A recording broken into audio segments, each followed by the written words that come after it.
Hello friends, welcome to our channel রিহান্স blog. আজকের ভিডিওতে আপনাদের সকলকে স্বাগত জানাই।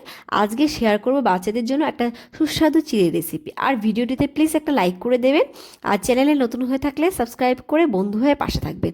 তো এবারে চলে যাচ্ছি আমার নতুন রেসিপিতে। তো প্রথমে একটা বাটি নিয়ে নিলাম, এরপরে দিয়ে দিচ্ছি বাচ্চা চাহিদা অনুযায়ী লাল চিড়ে। তো আমি চিড়েগুলো নিয়ে নিলাম। এইবারে কিন্তু চিড়েগুলো ভালো করে ওয়াশ করে নেব। তো এখানে চিড়েগুলো ওয়াশ করে নিচ্ছি। ওয়াশ করে নিয়ে আমি কিন্তু 15 থেকে 20 মিনিট এই চিড়েগুলোকে জলে ভিজিয়ে রাখবো। তো 15 থেকে 20 মিনিট কিন্তু জলে ভিজিয়ে রাখলে চিড়েগুলো কিন্তু অনেকটাই ফুলে যাবে আর নরম হয়ে যাবে। তো চলে আসলাম 20 মিনিট পর, দেখুন চিড়েটা কতটা ফুলে গেছে। এবার চলে যাচ্ছি মূল রেসিপিতে। তো প্রথমে এখানে একটা প্যান বসিয়ে দিয়ে দিচ্ছি একটু পরিমাণে ঘি। তো ঘিটা আমি দিয়ে দিলাম। এবার ঘিটা আমি গরম করে নেব। গরম করে এখানে দিয়ে দিচ্ছি একটুখানি সর্ষে ফোড়ন দিয়ে আমি কয়েক সেকেন্ডের মতো সর্ষেগুলোকে ভেজে নিচ্ছি। তো এখানে ভাজা কিন্তু কমপ্লিট। এইবারে কিন্তু আমি দিয়ে দিচ্ছি আমার ধুয়ে রাখা চিড়েগুলো। তো এখানে আমি চিড়েটা দিয়ে নিলাম। দিয়ে আমি কিন্তু চিড়েগুলোকে নেড়ে চেড়ে হালকা একটু ভেজে নেব। আর চিড়ে কিন্তু গ্লুটেন মুক্ত, তাই কিন্তু চিড়ে খেলে অ্যালার্জির ভয় থাকে না। আর বাচ্চাদের কিন্তু 6 মাস থেকে আপনারা চিড়ে খাওয়াতে পারেন। আর আমি কিন্তু এখানে ঘি ব্যবহার করেছি, আপনারা চাইলে কিন্তু এখানে বাটারও ব্যবহার করতে পারেন। তো এখানে দেখুন আমার চিড়েটা কিন্তু হালকা ভাজা হয়ে গেছে। এইবারে আমি দিয়ে দেব পরিমাণ মতো জল। আর আমি কিন্তু এখানে কোনো সবজি ব্যবহার করিনি, আপনারা চাইলে কিন্তু সবজি ব্যবহার করতে পারেন। তো আমি এখানে জলটা দিয়ে নিচ্ছি। দিয়ে আমি ভালো করে মিশিয়ে নেব। আর গ্যাসের ফ্লেমটাকে মিডিয়ামে রেখে আমি 10 মিনিটের জন্য এই চিড়েগুলো কিন্তু ফুটিয়ে নেব। আর চিড়ের কিন্তু প্রচুর পুষ্টিগুণ রয়েছে। চিড়েতে রয়েছে কার্বোহাইড্রেট, রয়েছে ফাইবার, প্রোটিন, আয়রন, রয়েছে সোডিয়াম। আর চিড়ে কিন্তু খুবই সহজপাচ্য, তাই বাচ্চারা কিন্তু সহজেই চিড়ে হজম করতে পারবে। আর চিড়ে কিন্তু দ্রুত হজম হয়ে শরীরে ক্যালোরি সরবরাহ করে। 100 গ্রাম চিড়েতে কিন্তু 333 ক্যালোরি পাওয়া যায়।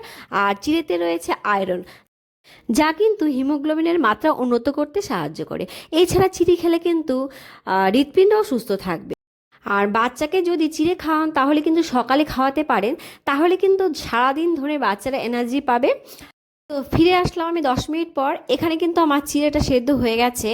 এইবারে আমি এখানে দিয়ে দিচ্ছি অল্প পরিমাণে পনিরের টুকরো। আর এগুলো কিন্তু আমি গ্রেট করে নিয়েছি, করে আমি এখানে দিয়ে দিলাম। এইবারে আমি ভালো করে পনিরের টুকরোগুলো চিড়ের সঙ্গে মিশিয়ে নেব।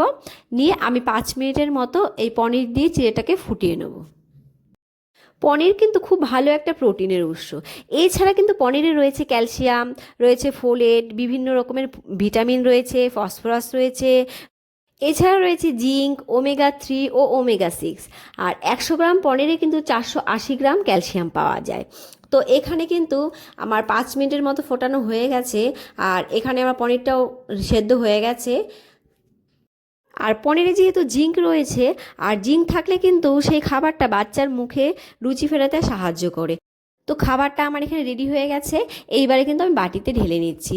আর আপনাদের বাচ্চারা যেরমভাবে খেতে পছন্দ করে সেরমভাবেই নামাবেন।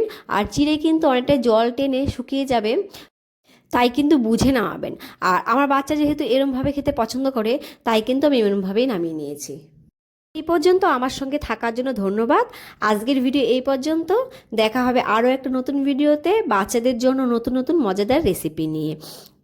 আর প্লিজ আমার ভিডিওতে একটা লাইক করে দেবেন। আর চ্যানেল কিন্তু নতুন হয়ে থাকলে অবশ্যই সাবস্ক্রাইব করে দেবেন। তো আপনাদের কিন্তু একটা লাইক আমাদের অনেক বেশি মোটিভেট করে। তো ভালো থাকবেন আর বাচ্চাদের ভালো রাখবেন। Bye bye.